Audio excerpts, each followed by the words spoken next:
and welcome to the Healing Path series, Easing Through the Holi-Daze. I'm Laura Donnelly, founder of the Healing Path Conversation series and Dancing with Ease Body-Brain Balance.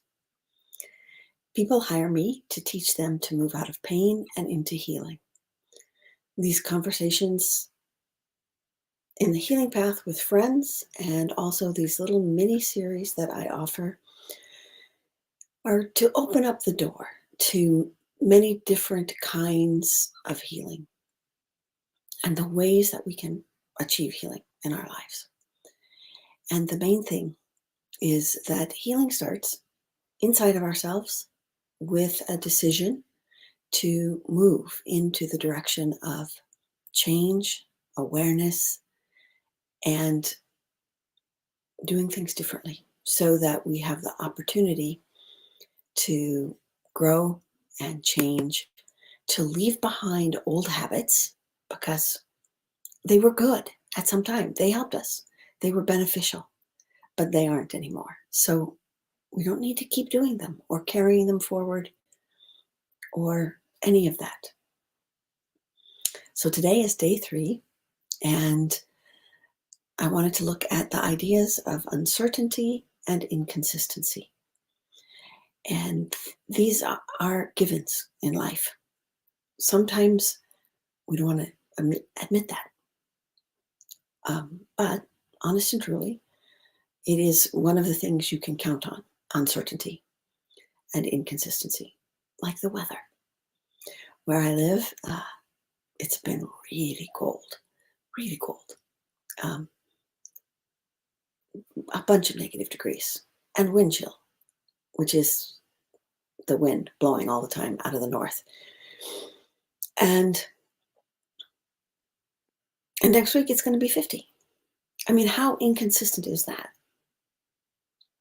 Crazy. But it is actually, where I live, a known fact. And we even have a thing that we say. So if you don't like the weather in Kansas, just wait for the wind to blow for 5 minutes and it will change. It won't always get better. Sorry. It won't always get better. That's just the way it is. So,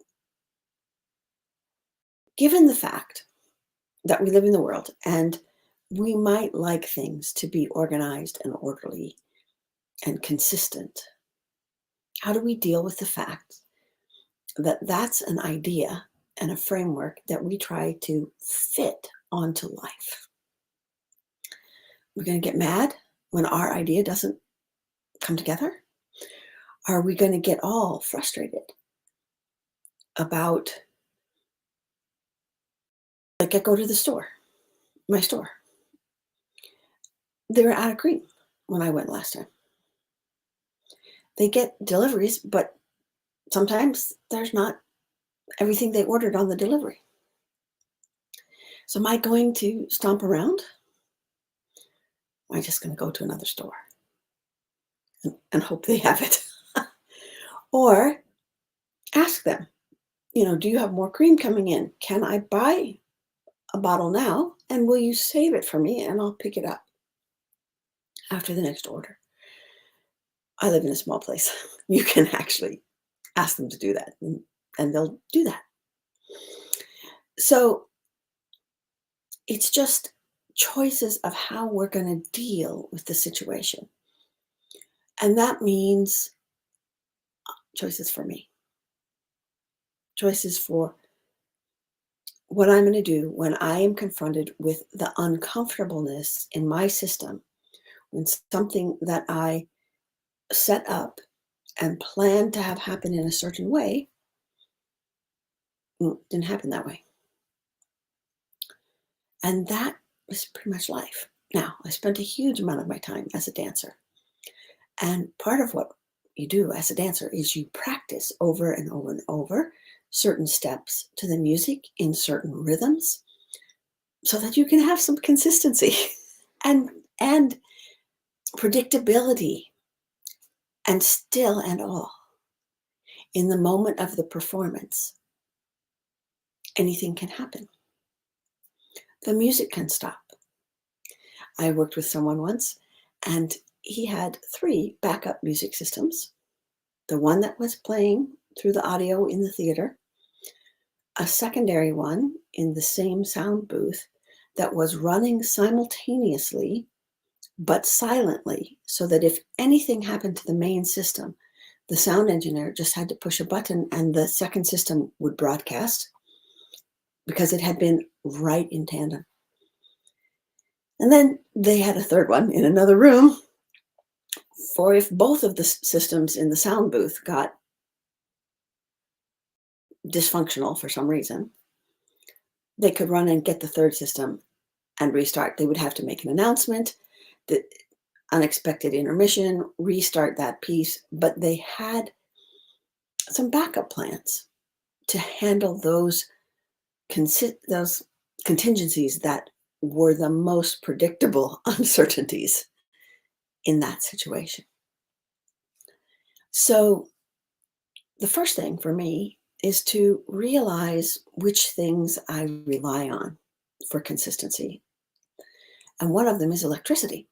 I mean, I really like the lights to come on when I flip the switch. But I have candles and I have flashlights so that if something happens, I have a backup plan.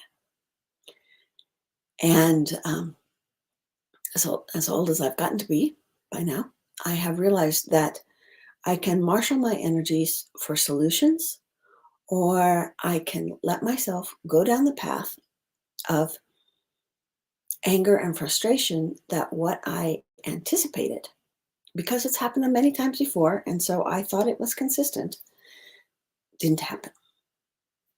And that's okay. We can do that. But if we do, it's our choice. And if we get frazzled and upset and angry and we stay that way by reviewing in our mind over and over the uncertain thing that happened, the unexpected thing that happened, the not normal and consistent thing that happened, then that's on us. And if we just say, wow, look at me, I'm just running around this hamster wheel. You can take a deep breath, pause a minute, come back to yourself. People have different ways of coming back. Some people follow their breath in and out for a few minutes to help ground themselves in their body. I like to do this little thing where I just check where is any place in my system, my physical body, or my thoughts that feels a little bit better than that hamster wheel I was on.